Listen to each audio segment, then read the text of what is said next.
আমার কাছে অনেক রোগী শুরুতেই এসে মলদ্বারের সমস্যা নিয়ে বলে আমার পাইলস হয়েছে।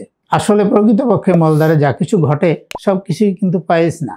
পাইলস একটা বিশেষ রোগ যেখানে রক্তনালী বড় হয়ে যায়, ঢিলা ঢালা হয়ে যায় এবং ফেটে গিয়ে রক্ত পড়ে। আর বাকি যে দুটো রোগ পাইলসের সঙ্গে কনফিউশন হয় বা দ্বিধাদ্বন্দ্বে ভুগে আমার কাছে মনে হয়, সেটার একটা হলো ফিস্টুলা আর একটা হলো ফিশার। ফিশার আসলে এক ধরনের ক্ষত, সেটা অতিরিক্ত কোষ্ঠকাঠিন্য হলে অথবা অতিরিক্ত পাতলা পায়খানা হলে মলদ্বারের পাশে একটা ফেটে গিয়ে একটা ক্ষতের সৃষ্টি হয়, সেটাকে বলা হয় ফিশার।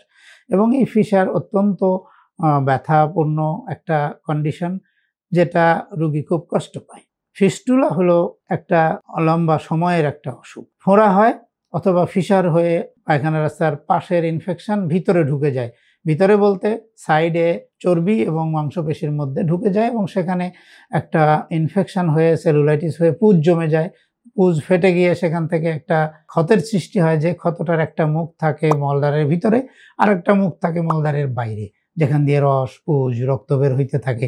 এটাকে বলা হয় ফিস্টুলা। ফিস্টুলা, ফিশার এবং পাইলস দুটো তিনটা সম্পূর্ণ ভিন্ন রোগ, আর যেটা মানুষের কাছে, আমাদের কাছে, অনেকের কাছে দ্বিধাদ্বন্দ্ব বা কনফিউশন আছে। এটা কনফিউশন আশা করি দূর হবে আমার এই বক্তব্য থেকে। সুস্থ থাকুন, ডাক্তারের পরামর্শ নিন, ভালো চিকিৎসা নিন। আসসালামু আলাইকুম।